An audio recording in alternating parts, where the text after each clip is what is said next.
ومن آياته أن خلق لكم من أنفسكم أزواجا لتسكنوا إليها وجعل بينكم مودة ورحمة. Assalamualaikum warahmatullahi wabarakatuh. Innal hamdalillah nahmaduhu wa nasta'inuhu wa nastaghfiruh wa na'udzu billahi min shururi anfusina wa sayyiati a'malina. May yahdihillahu fahuwal muhtadi wa may yudlil falan tajida lahu waliyyan mursyida. Asyhadu an la ilaha illallah wahdahu la syarika lah wa asyhadu anna Muhammadan 'abduhu wa rasuluhu alladzi la nabiyya ba'dah. Wa qala Allah subhanahu wa ta'ala: Ya ayyuhalladzina amanu taqullaha haqqa tuqatih wa la tamutunna illa wa antum muslimun. Ya ayyuhalladzina amanu taqullaha wa qulu qawlan sadida yuslih lakum a'malakum wa yaghfir lakum dhunubakum wa may yuti'illaha wa rasulahu faqad faza fawzan 'azima. Ya ayyuhan nasu taqu rabbakumul ladzi khalaqakum min nafsin wahidah wa khalaqa minha zawjaha وبث منهما رجالا كثيرا ونساء واتقوا الله الذي تساءلون به والأرحام إن الله كان عليكم رقيبا. أما بعد إن أصدق الحديث كتاب الله وخير الهدي هدي محمد صلى الله عليه وسلم وشر الأمور محدثاتها وكل محدثة بدعة وكل بدعة ضلالة وكل ضلالة في النار. Para pemirsa Rosyad TV dan para pendengar Radio Medan Mengaji dimanapun Anda berada, alhamdulillah pada sore hari ini kita bersua kembali melanjutkan kajian kita di klinik pernikahan, di mana kita telah sampai pada nasihat yang ke-13, yaitu terkadang cemburu itu kebiasaan ataupun sifat kebiasaan yang buruk.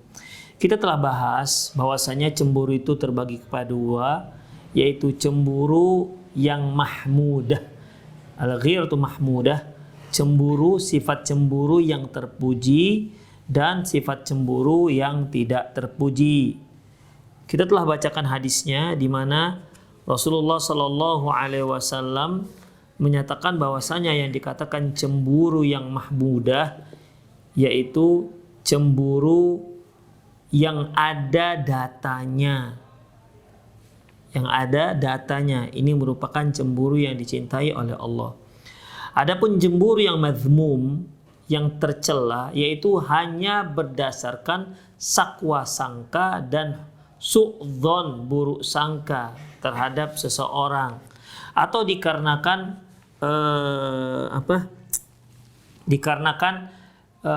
dengki, kedengkian yang bercokol dalam hati, atau dikarenakan saking kecintaan yang berlebihan melewati batas sehingga menimbulkan kecemburuan yang tidak dibenarkan dalam syariat. Ikhwah rahimani Allah wa iyyakum.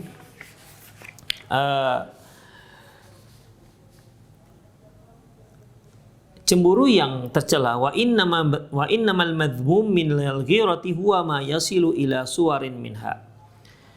Sesungguhnya kecemburuan yang tercela yaitu yang sampai pada bentuk-bentuk yang disebutkan berikut ini. Yang pertama, ikhwah, al-iftira'u 'alal ghairi wa ghibatihi, yaitu berdusta atas nama orang lain, atau berdusta mendustainya, atau berbicara dusta terhadap dia, atau berdusta atas nama dia, dan waghibatihi, atau menggunjingnya. Ikhwah rahimani Allah wa iyyakum, kita ketahui bahwasanya dalam Islam bohong itu satu perbuatan yang enggak dibolehkan. Bahkan di saat kita sedang bercanda, Rasulullah Sallallahu Alaihi Wasallam bersabda, la takdzib wa in kana mazihan wa in kunta mazihan. Jangan kalian itu berbohong walaupun kalian sedang bercanda. Kemudian beliau Sallallahu Alaihi Wasallam juga pernah bersabda,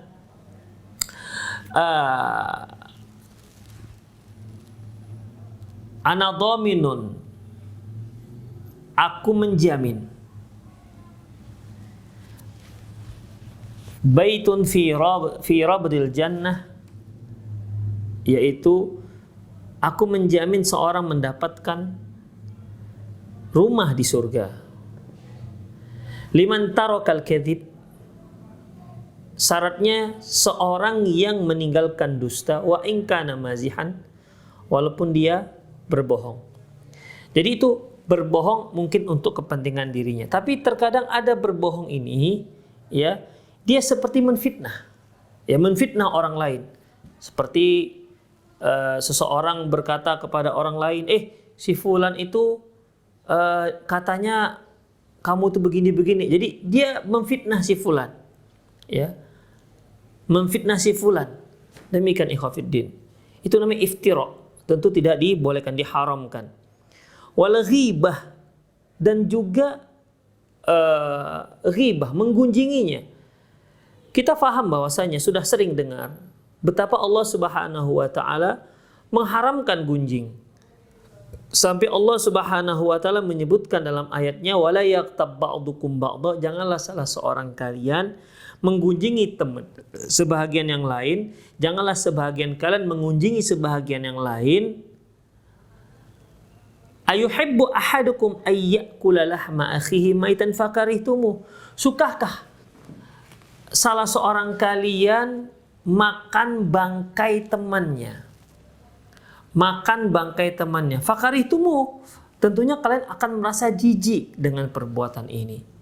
Itu ikhwafidin. Allah Subhanahu wa taala menyamakan gunjing dengan makan bangkai teman sendiri. Ini adalah perbuatan dosa. Bahkan Imam Adz-Dzahabi dalam kitab Al-Kabair ini termasuk dalam kategori dosa besar. Wa qala Syekh hafizahullah, fa hadhihi ghiratun fattakah.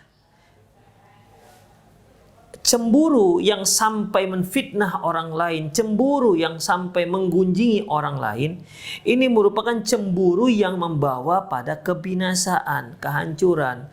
Wa auqa'at fi dzulmi at-tajanni, dan menjerumuskan si pelakunya pada perbuatan zalim dan at-tajanni, dan perbuatan jahat. Demikian. Jadi sebenarnya cemburunya itu tidak ada masalah, karena ini merupakan suatu fitrah yang Allah sudah ciptakan pada diri manusia. Tapi kalau sampai cemburunya itu sampai menfitnah orang, cemburu itu sampai menzalimi orang, cemburu sampai menjahati orang, bertindak aniaya kepada orang lain, ini jelas kecemburuan yang mazmum. Cemburu yang diharamkan, yang dicela oleh Allah Subhanahu wa taala. Jadi ikhwah, ya cemburu itu ya ada. Ya cemburu itu, sifat cemburu ini ada. Namun kapan dia dipuji dan kapan dia tak terpuji tergantung bagaimana penempatan kecemburuan ini. Demikian. Makanya kemarin penulis, kita bacakan tulisan beliau bahwasanya seandainya ada orang yang tak cemburu, maka istri-istri Rasulullah SAW lah yang lebih dahulu, lebih terdepan tidak cemburu. Namun kalau kita lihat banyak riwayat-riwayat yang menceritakan kepada kita bagaimana kecemburuan istri-istri Rasulullah SAW terhadap beliau ridwanullahi alaihim ajma'in. Demikian ikhwah. Jadi itulah namanya cemburu. Sama seperti marah. Ya sifat marah itu sudah ada pada diri manusia. Marah itu sendiri hukumnya tidak masalah. Tinggal kemana kita tempatkan. Marah ini ketika kita tempatkan pada porsi yang selayaknya, porsi yang syar'i, atau marah syar'i lah kita katakan. Karena sekarang kan orang suka pakai istilah syar'i. Ya. Marah yang syar'i, maka ini dicintai oleh Allah Subhanahu wa taala, seperti al-ghadabu fillah, al-ghadabu lillah, ya. Al-bughdhu fillah, benci karena Allah Subhanahu wa taala. Tidak ada masalah. Benci, kita membenci dikarenakan seorang itu melakukan sebuah kemaksiatan, tidak masalah ikhwah. Ya. Karena ini benci karena Allah Subhanahu wa taala. Ya. Demikian juga benci, ya, benci yang tercela. Ya. Benci yang tercela ini benci tapi ditempatkan pada porsi yang tak layak. Kita lihat Nabi Musa alaihissalam pernah marah, ya. Falamma sakata an Musa al-ghadab. Nah, ketika kemarahan Musa itu mereda, berarti Musa marah. Rasulullah Shallallahu Alaihi Wasallam juga ada marahnya, dan itu terlihat dari taghayyuril laun wajh, terlihat dari perubahan warna wajah, aroma wajah. Apabila terlihat rona wajah Rasulullah terlihat, maka para sahabat bisa membaca Rasulullah sedang nggak suka, Rasulullah sedang marah. Demikian ikhwatiddin. Cemburu juga begitu. Kalau ditempatkan pada porsi yang yang pas, maka dia terpuji. Kalau ditempatkan pada porsi yang tidak pas, maka dia tidak terpuji. Marah juga ditempatkan pada porsi yang pas, dia terpuji. Jika ditempatkan pada porsi yang tidak terpuji, maka dia berdosa. Ya, berdosa. Iftira, apabila seorang cemburu sampai dia rela tega menfitnah orang, sampai dia tega menggunjingi orang, maka ini hukumnya haram dan tercela. Apalagi sampai menzolimi dan berbuat jahat. Wal makru sayy la yahiku illa bi ahli. Orang yang bermakar jahat, berencana berbuat jahat, maka tidak akan merugikan, tidak ada yang dia rugikan kecuali dirinya sendiri. Wadzulmu dzulumat yaumal qiyamah. Kezaliman itu merupakan kegelapan nanti di hari kiamat. Hadis ini sesuai dengan isi daripada sabda Rasulullah Sallallahu Alaihi Wasallam yang diriwayatkan oleh Imam Muslim dan Imam Ahmad. Beliau Sallallahu Alaihi Wasallam bersabda, ittaqud dzulma, hati-hati kalian dalam perbuatan zalim. Artinya jauhi perbuatan zalim, jauhi perbuatan aniaya. Karena perbuatan aniaya itu, ya, zulumat yaumal qiyamah, kegelapan di hari kiamat. Para ulama mengartikan zulumat, kegelapan di hari kiamat pada dua. Artinya zulumat dengan maksud ya kegelapan yang hakiki, ya, kegelapan yang hakiki. Karena orang-orang mukmin nanti di hari kiamat mereka akan datang dengan membawa cahaya. Yauma taral mu'minina wal mu'minat yas'a yas'a nuruhum baina aydihim wa bi aymanihim. Kamu akan lihat nanti di hari kiamat orang-orang mukmin dan orang-orang mukminah, ya, akan muncul. Dia memiliki cahaya di hadapannya. Yas'a nuruhum baina aydihim wa bi aymanihim. Akan muncul cahaya dari depan mereka dan dari sebelah kanan mereka. Demikian ikhwatiddin. Taib. Cahaya ini akan semakin redup di saat kezaliman tindak aniaya semakin banyak. Apabila tindak aniaya semakin banyak, maka cahaya ini akan semakin redup. Semakin banyak kezaliman yang dia lakukan semasa di dunia, maka semakin reduplah cahayanya ini. Demikian. Jadi terang cahaya tersebut terkait dengan terang dan redupnya cahaya tersebut terkait dengan seberapa banyak kezaliman yang dia lakukan. Itu makna pertama.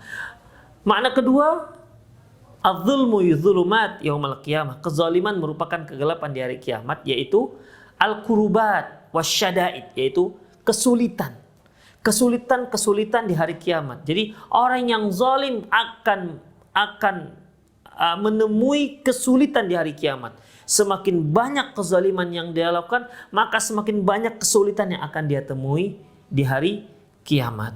Demikian ikhwah rahimani Allah wa iyyakum. Oleh karena itu, ya, orang-orang yang rajin ibadah juga akan kesulitan di hari kiamat nanti ketika dia banyak melakukan kezaliman.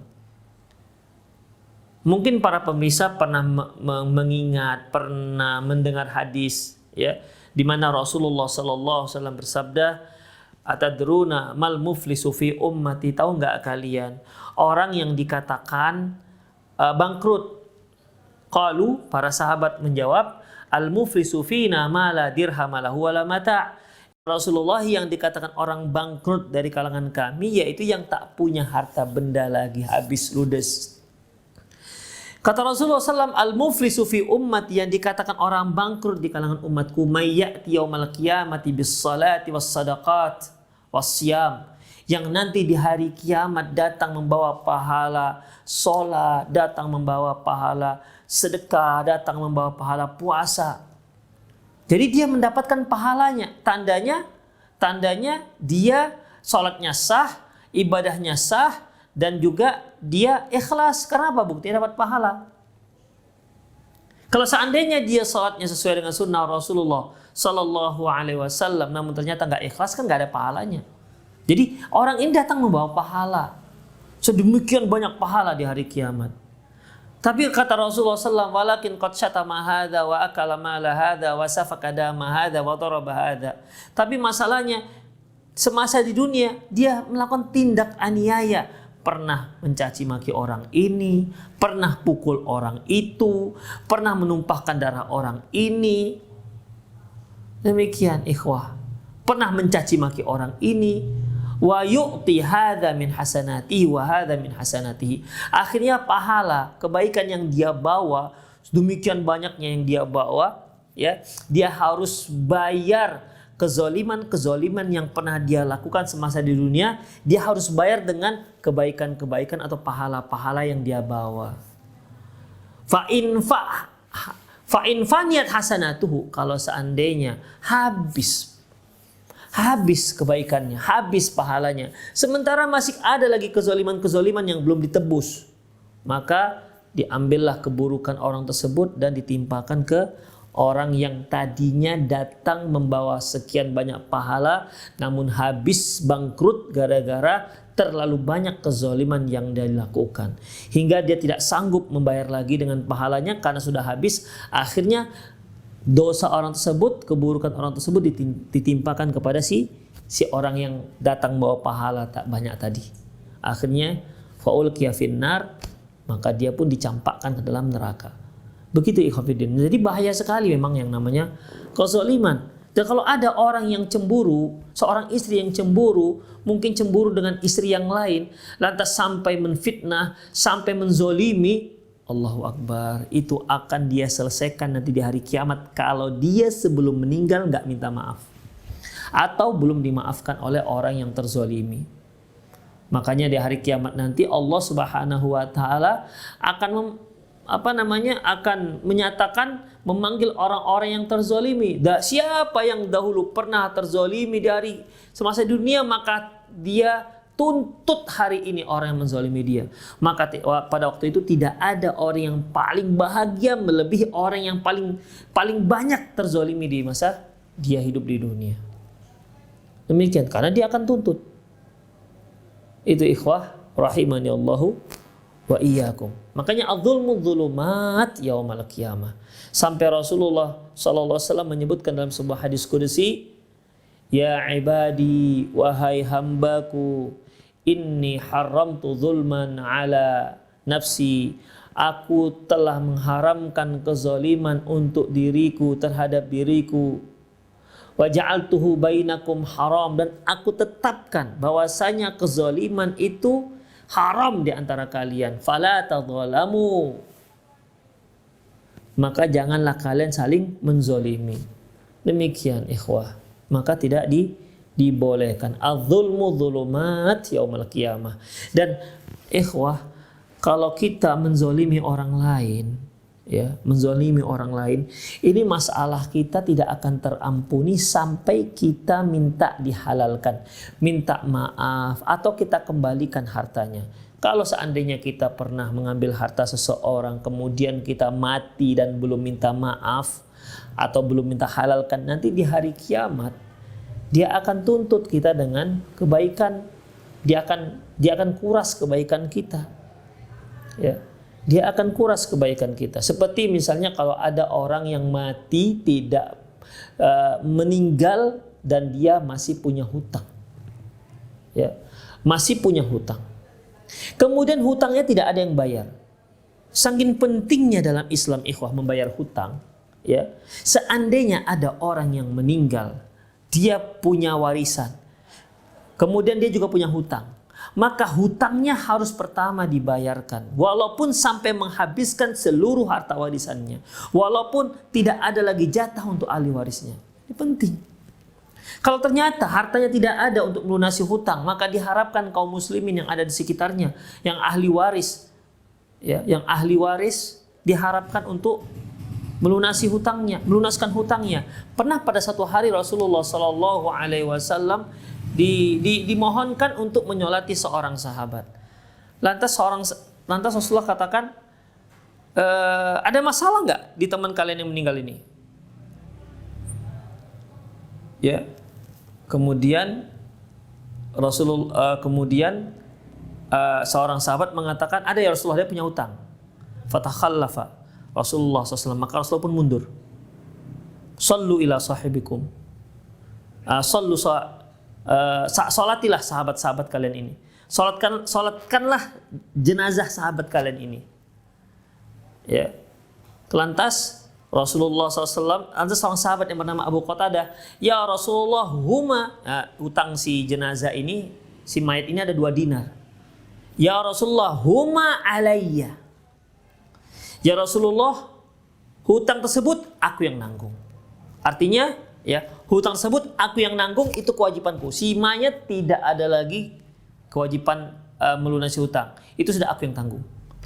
Lantas Rasulullah SAW mengatakan, benar bahwasanya hutang ini kamu yang nanggung, wal maitu alaihil bari, dan si mayat lepas diri dari hutang tersebut. Kata Abu Qatadah, ya. Demikian, maka Rasulullah pun menyolatkan. Setelah Rasulullah SAW menyolatkan, besoknya ketemu dengan Abu Qatadah. Ma fa'ala bidinara ini. Apa yang telah kamu lakukan dengan 2 dinar? Ya Rasulullah, kan baru kemarin, ya, meninggalnya, berarti belum dibayarkan. Besoknya lagi ketemu lagi. Apa yang telah kamu lakukan dengan 2 dinar? Kamu sudah lunaskan. Lantas Abu Qatadah radhiyallahu anhu mengatakan, qad qadaituhuma, ya Rasulullah, aku sudah lunasi 2 dinar tersebut. Ya. Lantas apa kata Rasulullah? Al-ana wa qad barada jilduh. Sekaranglah baru dingin kulitnya. Demikian ikhwafiddin. Jadi orang yang enggak bayar hutang nanti akan dituntut. Demikian ikhwah. Jadi harus perhatikan, kalau kita bersikap zalim, menzalimi orang, ikhwah, ya, kita tidak bisa hanya mohon ampun, istighfar kepada Allah, taubat nasuhah kepada Allah. Cukup tidak. Dosanya tidak akan terampuni sampai kita minta maaf. Kalau kita pernah mengambil harta orang dengan tanpa izin, mencurilah kita katakan. Lantas kita taubat nasuhah, ya Allah, saya menyesal, saya sudah banyak mencuri, ya Allah. Selesai masalahnya? Enggak selesai. Kapan selesainya? Selesainya ketika kita sudah pulangkan harta orang yang telah kita curi. Demikian ikhwafiddin. Kalau ada seorang yang gara-gara cemburu dia fitnah temannya misalnya. Seorang istri cemburu dengan istri yang lain. Ya. Cemburu dengan ibu si suami misalnya. Karena suami terlalu dekat dengan ibunya. Cemburu dia, akhirnya difitnah. Bang, kata ibu, abang itu begini. Padahal ibunya tidak ada katakan seperti itu. Atau yang lebih banyak lagi terkait dengan madu nih. Ya, apabila seorang suami yang punya istri lebih daripada satu, yang satu memfitnah yang lain. Dan ini zalim, ikhwafiddin. Gak bisa dia hanya mohon ampun, ya Allah, saya sudah pernah menfitnah kakak madu saya atau adik madu saya. Saya katakan ke suami saya begini, begitu, ya Allah saya mohon maaf, ya Allah, saya istighfar, saya mohon ampun padamu, ya Allah. Selesai? Enggak. Minta maaf dulu ke dia. Yang pernah dizolimi atau yang terzolimi, yang madlum. Baru selesai urusannya. Demikian ikhwah rahimani Allahu wa iyyakum. Adapun kalau kita zolim kepada Allah seperti kita mensekutukan Allah Subhanahu wa taala, ya, karena inna syirka la zulmun azim, sungguhnya kesyirikan itu kezaliman yang sangat nyata, yang sangat besar. Kita mohon ampun, istighfar, taubat nasuha sebelum kita meninggal, Allah akan ampuni. Ya, Allah akan ampuni. Kita langsung berdoa, Allah dengar. Ya, tapi kalau untuk manusia kan tidak, makanya lebih sulit urusan kita. Jika kita ada sangkut paut urusan dengan manusia seperti kezaliman, itu lebih sulit urusannya ketimbang kalau kita berurusan dengan Allah Subhanahu wa taala. Kita langsung ya, boleh langsung minta ampun dan Allah akan kabulkan. Kalau kita sungguh-sungguh minta keampunan, Allah akan ampunkan dosa kita. Tapi kalau orang lain belum tentu juga. Kita datang minta keampunan, kita datang minta maaf, belum tentu juga dia mau memaafkan. Sakit dia rasa ikhwafidin, itu hak dia. Ya, kalaupun dia nggak mau memaafkan, itu hak dia. Qala ta'ala, Allah Subhanahu wa ta'ala firman, wala tahsabannallaha ghafilan amma ya'maludz zalimin. Zalimun, jangan kalian mengira bahwasanya Allah itu lalai atas apa yang dilakukan oleh orang-orang zalim. Ya, innama yu'akhirum liyaumin tashkhasu fihil absar. Jadi jangan dikira orang-orang yang bersikap zalim kemudian Allah Subhanahu wa taala tidak timpakan apapun dengan dia merasa bahwasanya nggak ada masalah. Jangan dikira. Bisa saja Allah Subhanahu wa taala menunda hukuman si zalim ini hingga nanti hari kiamat. Karena kalau Allah Subhanahu wa taala menghukum langsung orang yang berbuat zalim, bisa saja dia langsung taubat, dia langsung sadar karena hukuman Allah Subhanahu wa taala tersebut, sadar dan dia bertaubat.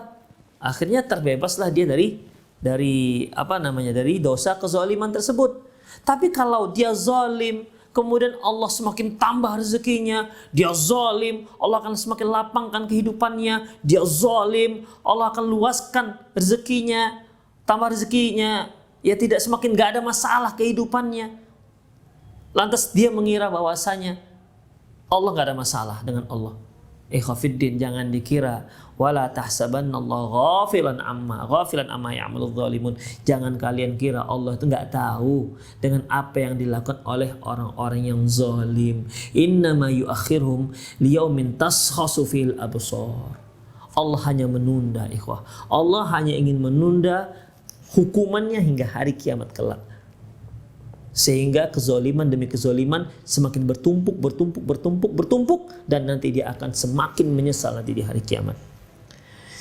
Ibrahim ayat 42. Wal adillatu fit tarhibi minadz-dzulmi katsiratun jiddan, dan dalil-dalil yang menyuruh kita untuk menjauhi perbuatan zalim, yang mengancam orang-orang yang berbuat zalim itu banyak sekali. Wa kadza dzikra ukhtiha bima takrahu min wasfin. Demikian juga kalau seorang istri menceritakan tentang saudarinya dengan cerita yang tidak dia suka. Ini yang disebut dengan ghibah tadi itu, ikhwah. Ya. Rasulullah sallallahu alaihi wasallam pernah ditanya tentang ghibah. Rasulullah menjawab, dzikruka akhaka bima yakrah. Engkau menyebut-nyebut tentang saudaramu yang tidak ada di hadapanmu, jadi dia entah di mana, dia nggak hadir. Kamu sebutkan tentang dia yang dia tak suka, apakah terkait dengan agamanya misalnya, dia itu kalau sholatnya kencang misalnya, atau terkait dengan akhlaknya, misalnya orangnya pelit kali, dia itu pelit, susah lah pokoknya, misalnya begitu. Atau terkait dengan terkait dengan bentuk fisiknya, misalnya dia hitam, orang itu hitam kali, kalian tengok lah itu ya, kakakku tuh hitam kali, kok bisa pula abang suka dengan dia, padahal hitam yang macam gitu, demikian. Atau pendek kali, atau peseknya, begitu ikhwah. Ini kan mencela fisik, ya, itu juga nggak dibolehkan. Atau gerak-gerik. Misalnya ada seorang laki yang gerak-geriknya itu lebih agak feminin, ya, bukan dia buat-buat tapi memang dari sononya ada feminin. Kita pun mulai menceritakan tentang kefemininnya itu. Ini kan aib ikhwafidin yang nggak dia sukai. Atau mungkin dikarenakan ada cara bicara atau cacat, ya, yang kita sebut itu semua dimasukkan dalam kategori, ya, dalam kategori ghibah. Dzikruka akhaka bima yakrah, engkau menyebut-nyebut tentang saudaramu yaitu sesuatu yang tidak dia suka, termasuk juga anaknya. Misalnya tahu nggak Bapak Fulan? Itu anaknya Allah bandelnya luar biasa. Nah, itu aib. Kita sedang menggibahinya. Atau teman kita, nek, antum lihat nggak itu yang pakai peci hitam? Nah, iya kenapa? Dia itu kalau sudah innal hamdalillah dimulai pengajian, mulailah tidur dia. Misalnya, ya ini ghibah. Tidak dibolehkan, ya. Tidak dibolehkan. Apa saja yang dia tidak suka kita ceritakan. Kemudian sahabat ada yang mengatakan, ya Rasulullah, wa kaifa idza kana fihi ma aqul? Ya Rasulullah, gimana kalau seandainya betul apa yang aku katakan? Misalnya dia itu orangnya kalau makan congok misalnya, lahap rakus. Betul, dia kalau makan rakus memang, ya. Kalau makan nggak cukup 2 piring, harus 4 piring minimal, misalnya, ya. Jadi bagaimana? Ini termasuk ghibah. Betul, dia seperti itu. Kita menyebutkan tentang bahwasanya kulitnya hitam dan hidungnya pesek. Betul, memang dia hitam dan hidungnya juga pesek. Betul. Tapi ketika kita sebutkan apa yang memang betul ada, idza kana aqulu ma fihi ma aqul, apabila apa yang aku katakan itu memang betul, gimana ya Rasulullah? Beliau katakan, faqad igtabta, berarti kamu telah menggibahinya. Ya. Berarti kamu telah menggibahinya. Wa idza kana laisa fihi ma taqul, apabila tidak seperti itu, kamu katakan dia pesek padahal dia mancung. Kamu katakan dia pendek padahal dia tinggi misalnya, ya. Maka faqad bahatta, berarti kamu telah menfitnahnya. Demikian ikhwah, ya.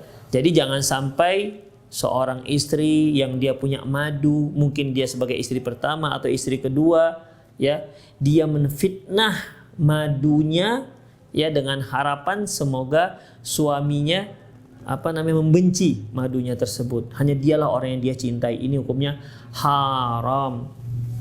Ya, ini hukumnya haram. Kecemburuan itu hanya dibolehkan membuat si istri semakin memperbaiki servisnya terhadap suaminya, semakin memperbaiki pelayanannya terhadap suaminya. Itu yang dibolehkan. Dengan harapan semoga suaminya juga semakin cinta pada dia. Dengan tanpa menghasut, dengan tanpa merusak hubungan si suami dengan istri-istri yang lain. Demikian ikhwah. Kemudian fahadha minal ghibati allati hadzara minha an-nabiy sallallahu alaihi wasallam, inilah gunjing yang dilarang oleh Rasulullah sallallahu alaihi wasallam. Qad ista'zama an-nabiy sallallahu alaihi wasallam maqalah. Rasulullah pernah melihat suatu ucapan yang berat, ya, dalam masalah ini. Rubbama qalat al-mar'atu yawm fi sahibatiha akbaru minha. Dan bisa saja seorang wanita itu menceritakan tentang saudarinya lebih parah dibandingkan ini. Farawa Abu Daud wa Tirmidzi an Aisyah radhiyallahu anha, diriwayatkan oleh Abu Daud dan Imam Tirmidzi dari Aisyah radhiyallahu anha, qalat, dia berkata, qultu, Aisyah berkata, ya Rasulullah, hasbuka min safiyati qasirha. Ya Rasulullah, saya kira cukuplah untuk Anda si Sofiah yang pendek itu. Si Sofiah yang pendek itu, Sofiah ini kan termasuk madunya Aisyah radhiyallahu anha, salah seorang istri Rasulullah sallallahu alaihi wasallam. Qala, apa jawab Rasulullah sallallahu? Aisyah hanya menyebutkan, cukuplah untuk Anda yang si pendek itu, Sofiah yang pendek itu. Apa kata Rasulullah? Laqad qulti kalimatan law muzijat bihal bahar lamazajathu. Aisyah, kamu telah mengucapkan satu ucapan. Ucapan ini kalau dicelup ke dalam lautan, ke lautan ini, lautan akan kotor dibuatnya. Bayangkan ikhwatiddin, Rasulullah nggak katakan kolam, Rasulullah nggak katakan tambak, Rasulullah nggak katakan sungai, Rasulullah nggak katakan danau, tapi laut. Saking kotornya ini yang namanya riba itu. Ingat, Aisyah menyebutkan masalah pendek saja. Betul, Sofiah memang pendek orangnya. Tapi ketika kita menyebutkan seseorang, fisik seseorang, tingkah laku seseorang, ya, dalam rangka penghinaan, ya, pengejekan, maka dia dikatakan ghibah. Dia dikatakan ghibah. Makanya Rasulullah SAW marah dengan Aisyah radhiyallahu anha, mengingatkan betul pada Aisyah. Tegas Rasulullah katakan, Aisyah, kamu sudah mengucapkan satu kalimat. Ini kalimatnya kotornya luar biasa. Seandainya kalimat ini dicelup di lautan, maka lautan akan kotor dibuatnya. Demikian ikhwah. Saking kotornya itu ucapan. Sepsi tank aja kalau kita tembuskan, kita buang ke laut, nggak akan bisa mengotori seluruh laut. Itulah beratnya yang namanya ghibah ikhwah. Ya, itulah yang namanya beratnya yang namanya ghibah. Demikian. Kecuali kalau kita menyebutkan ciri khas seseorang, fisiknya hanya untuk pengenal. Misalnya nih, ada yang datang kepada kita, Bang, di sini rumah Pak Udin di mana? Kemudian kita katakan, Pak Udin yang mana, Bang? Ada yang Pak Udin tukang beca, ada yang Pak Udin peka, maksudnya nggak bisa mendengar. Ada yang Pak Udin keling. Abang mau cari Pak Udin yang mana? Ada Pak Udin yang sopir. Abang cari yang mana Pak Udinnya? Oh, Pak Udin yang peka itu agak-agak bolot misalnya. Oh udah, itu sebagai pengenal boleh. Bukan dalam rangka menghina, tapi untuk membedakan satu dengan yang lainnya. Demikian ikhwah, ya. Untuk membedakan satu dengan yang lainnya itu dibolehkan. Demikian, ya. Faqad qalat an zaujatil ukhra, sungguh Aisyah radhiyallahu anha telah menyebutkan satu ucapan terhadap menceritakan menceritakan istri Rasulullah yang lainnya, qasirah fi siyaqid dham wal aib, yaitu pendek dengan tujuan menyebutkan celaan dan aib. Fasta'zama an-nabiy sallallahu alaihi wasallam jurma hadhil kalimah bi annaha min su'iha law muzijat bima'il bahr laghayyarathu. Lantas Rasulullah menilai ini bahasa sungguh sangat berat. Seandainya saking beratnya kezolimannya ini, saking beratnya dosa kalimat ini, sampai beliau katakan seandainya dicelup di lautan, niscaya laut akan menjadi kotor. Fa kaifa bitafaqquhi umumin nisa bi'aradin nisa. Kalau Anda sudah tahu masalah ini, terus bagaimana dengan kondisi kaum-kaum wanita yang merusak nama sekian banyak kaum wanita, merusak kehormatan mereka, menfitnah mereka? Itu gimana lagi? Di sini saja Rasulullah menegur Aisyah. Aisyah hanya menyebutkan pendek. Itu dia. Sampai seperti itu respon Rasulullah SAW. Terus gimana dengan orang mencela, mencaci maki wanita lain, menghibahi, ya. Terkadang bukan hanya bentuk fisiknya, terkadang sampai keluarganya pun dibeberkan semua aib-aibnya di hadapan orang. Demikian ikhwafiddin, sungguh ini sangat zalim ikhwah. Dia akan merasakan nanti akibatnya di hari kiamat jika dia tidak minta maaf, meninggal sebelum minta maaf. Wallahu musta'an, hanya kepada Allah kita memohon. Fa iyyaka an tahmilaka al-ghirah ala tanaqqusil ukhrayat khasatan in kunna min zaujatih aw akhwatih aw ummih. Oleh karena itu janganlah sekali-sekali, janganlah engkau wahai kaum wanita dikarenakan kecemburuanmu akhirnya engkau menghina wanita lain, terutama jika wanita tersebut istri-istri suamimu yang lain, atau saudari-saudari suamimu, atau mungkin ibu suamimu. Janganlah kamu berbuat seperti itu.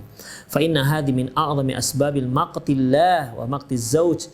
Ini merupakan sebab terbesar marahnya Allah dan menimbulkan kemarahan suami.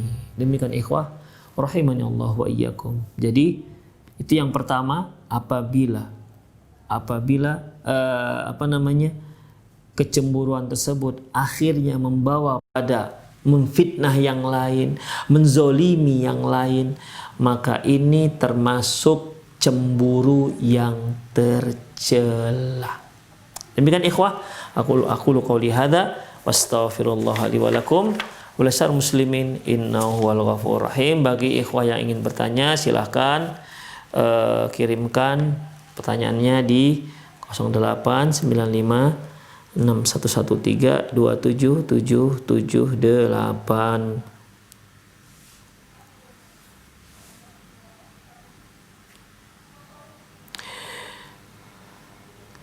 Ustadz, apa hukumnya menggibahi orang kafir? Ikhwah rahimanallah wa iyyakum. Menggibahi orang kafir, pada asalnya syariat Islam itu menyuruh kita, memerintahkan kita untuk berbuat baik, untuk berbicara yang baik. Man kana yu'minu billahi wal yawmil akhir falyaqul khairan aw liyasmut. Barang siapa yang beriman terhadap Allah dan hari akhirat, hendaklah dia ucapkan yang baik atau dia diam. Allah juga berfirman dalam surah Al-Isra, wa qul li ibadi yaqulu allati hiya ahsan. Katakan kepada hamba-hambaku, hendaklah dia mengucapkan ucapan yang baik. Innasyaitana yanzaghu bainahum. Setan itu suka membuat kalian itu saling bermusuhan. Jadi pada asalnya seorang mukmin, seorang muslim yang beriman terhadap Allah dan hari akhirat, dia tidak bicara kecuali yang baik. Demikian. Baik. Sekarang bagaimana kalau seandainya menggibah orang kafir? Baik. Menggunjingi orang kafir kira-kira ucapan baik atau buruk? Menggunjingi orang kafir kira-kira itu ucapan baik ataukah buruk? Ucapan buruk, tinggalkan. Ya, tinggalkan. Lantas bagaimana dengan sabda Rasulullah tadi?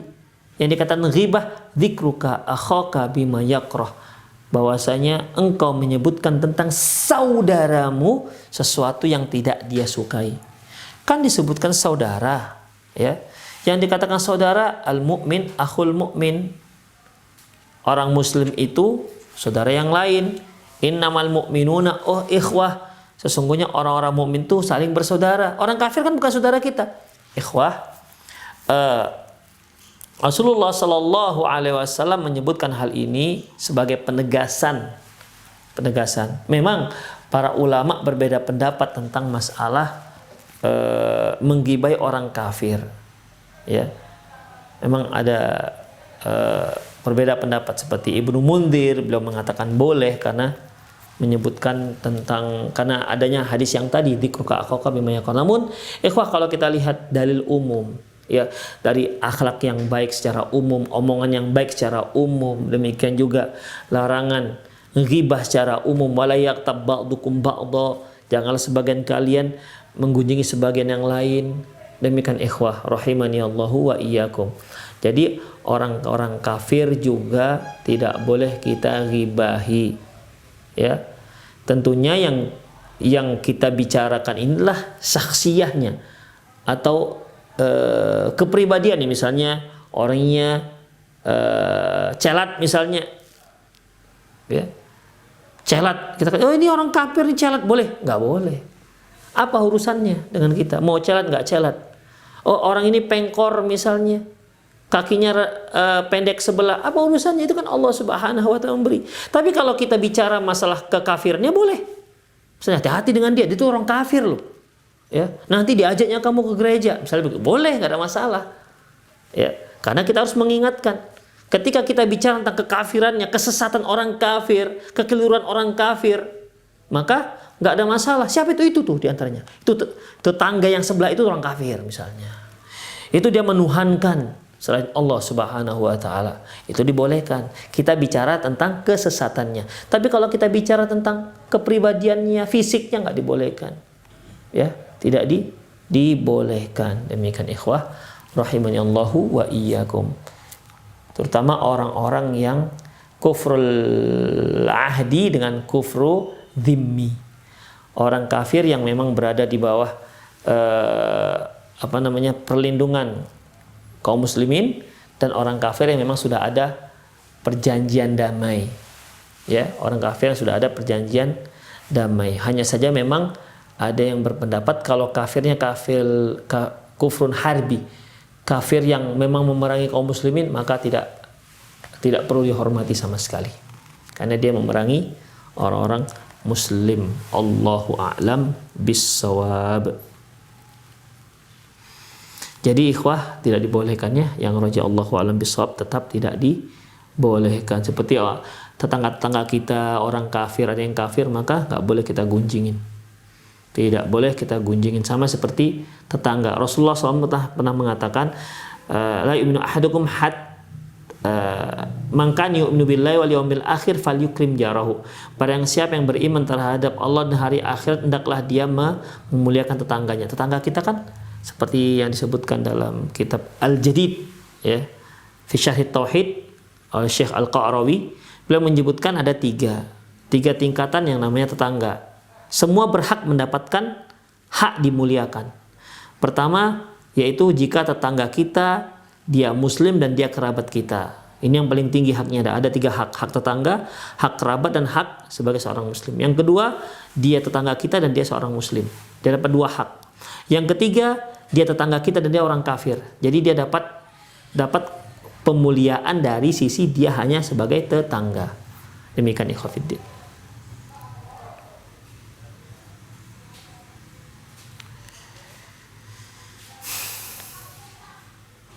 Ustadz, bagaimana jika istri pertama suka menzolimi istri kedua sampai tidak dibolehkan si suami memberi nafkah dan tidak mau berbagi waktu? Barakallahu fiik. Ikhwah, kalau sampai seperti ini, ya, coba dibicarakan pada suami. Kok bisa suami menikah atau berpoligami, istri pertama bisa melarang sang suami jangan pergi ke istri kedua? Loh, ini kan aneh.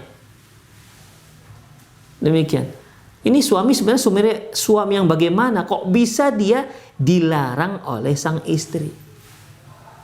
Padahal larangan itu larangan yang tidak boleh. Tidak boleh kita patuhi. Demikian. Mungkin suaminya suami yang takut istri mungkin, ya. Kalau para suami-suami takut istri, saya harapkan janganlah berpoligami. Nanti hanya akan menzolimi kaum wanita yang dimadu. Demikian. Dia harus punya power. Dia harus punya izzah di hadapan istri-istrinya, sehingga istri-istrinya tidak bisa menghalang-halangi dia untuk pergi ke istri yang lain. Demikian. Dia nggak mudah terhasut oleh istri-istri yang lain. Makanya ikhwah, saya sarankan bagi antum yang mau berpoligami, carilah istri yang kedua itu seperti mencari istri pertama. Jangan yang penting ada, jangan yang penting mau, ya. Ini akan menimbulkan masalah. Carilah seperti kita mencari istri yang pertama. Kita kan punya standar kan dalam mencari istri pertama. Begitu juga lah mencari istri yang kedua. Mungkin standarnya diturunkan sedikit terkait dengan masalah gadis nggak gadis misalnya, ya. Selebihnya harus sama. Demikian. Kalau bisa sama dan upayakan sama. Jadi jangan, ada yang mau, udahlah. Kalau dia mau, kita juga mau. Pokoknya siapa yang menjual, saya beli. Nggak begitu, ikhwatiddin. Ini akan menimbulkan masalah. Demikian. Jadi tidak dibolehkan, ikhwah. Ya tentu tidak dibolehkan. Suami haram hukumnya menuruti permintaan istri pertama. Haram. Kenapa? Karena dia berkewajiban untuk memberikan hak. Apakah nafkah, hak hari kepada istri yang kedua. Kalau ternyata si suami memang tidak memberikan gara-gara si istri, suami berdosa, istri juga berdosa, istri pertama itu. Dan suami lebih berdosa lagi. Kok mau dia dilarang-larang oleh si istri. Dan kalau seandainya istri kedua memang tidak bisa bertahan, itu bisa dia jadikan sebagai alasan untuk minta cerai. Kenapa? Suami ternyata tidak bisa memberikan nafkah yang merupakan kewajibannya, tidak bisa memberikan giliran hari yang merupakan kewajiban si istri kedua. Demikian ikhwah. Jadi saya ulangi, yang ingin menikah lagi, pikir-pikir lebih dahulu. Ini bukan nakut-nakutin, ya. Pikir-pikir dahulu, jangan sampai ada yang terzolimi.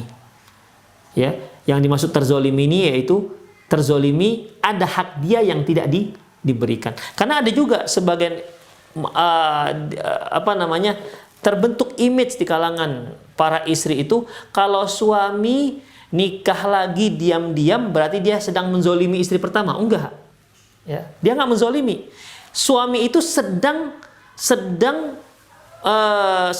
melaksanakan hak dia. Itu menikah lagi itu hak dia. Jadi nggak ada yang terzolimi. Kalaupun dia menikah lagi dengan istri kedua, ketahuilah suami nggak menzolimi istri pertama. Dikatakan menzolimi kalau dia tidak diberikan nafkah lahir dan batin, begitu. Atau dia terlantarkan, baru dikatakan zolim. Tapi kalau dia nikah lagi itu nggak dikatakan menzolimi. Ini yang sering kita lihat adanya mindset yang salah, ya. Adanya mindset yang salah. Ya, itu juga dikarenakan kecemburuan. Makanya dalam Islam nggak boleh seorang istri minta cerai gara-gara suami menikah lagi. Ingat, suami menikah lagi itu hak dia. Itu hak dia. Jangan ada para istri yang merasa terzolimi gara-gara suaminya nikah lagi, walaupun diam-diam. Ya kita juga nggak anjurkan diam-diam. Hendaklah dia pandai-pandailah dia bermusyawarah dengan istri pertama. Allahu a'lam bishawab. Ustadz, izin bertanya, bagaimana jika kita terlanjur menggibahi orang yang sudah meninggal? Apakah cukup hanya meminta bertobat kepada Allah? Ya, kita mohonkan ampun untuk diri kita juga. Kita banyak-banyak berdoa untuk yang pernah kita gibahi. Ya, karena kan kita nggak bisa meminta maaf lagi, bagaimana?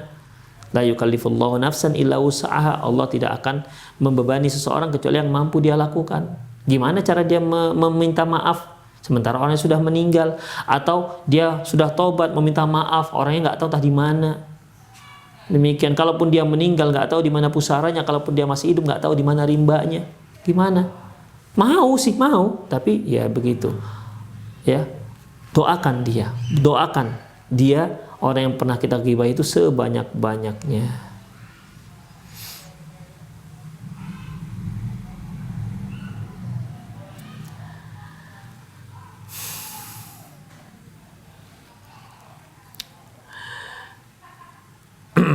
Assalamualaikum Ustaz.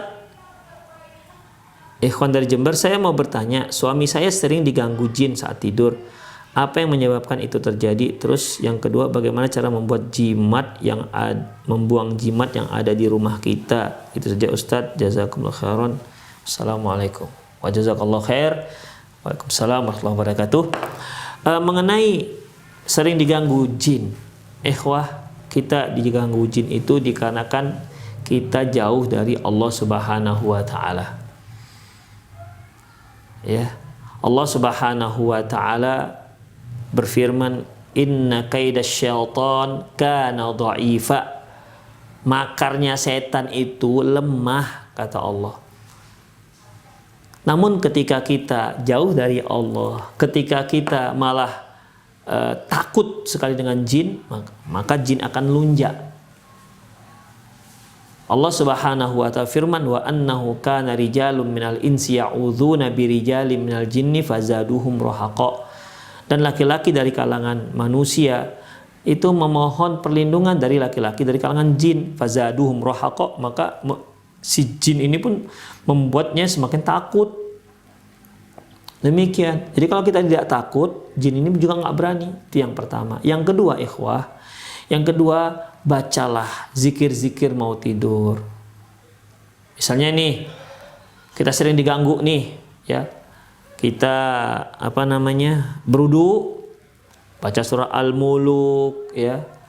Kemudian baca zikir-zikir yang lain lengkap. Duduk bacanya, jangan sampai tidur, duduk. Udah baca doa-doa, semua doa zikir tidur kita baca.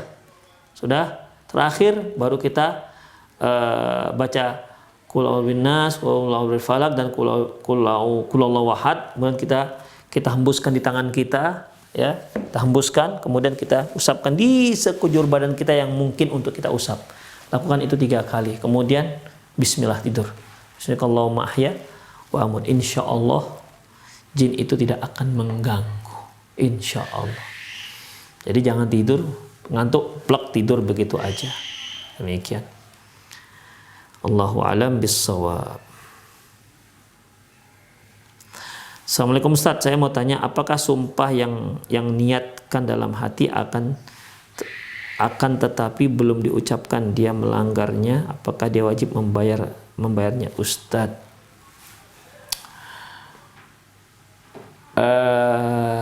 Allah Subhanahu wa ta'ala firman, la yu'akhidhukumullahu fil-lagwi fi aymanikum bil-lagwi fi aymanikum. Allah tidak akan menghukum dengan sumpah-sumpah kalian yang bil-lagwi fi aymanikum.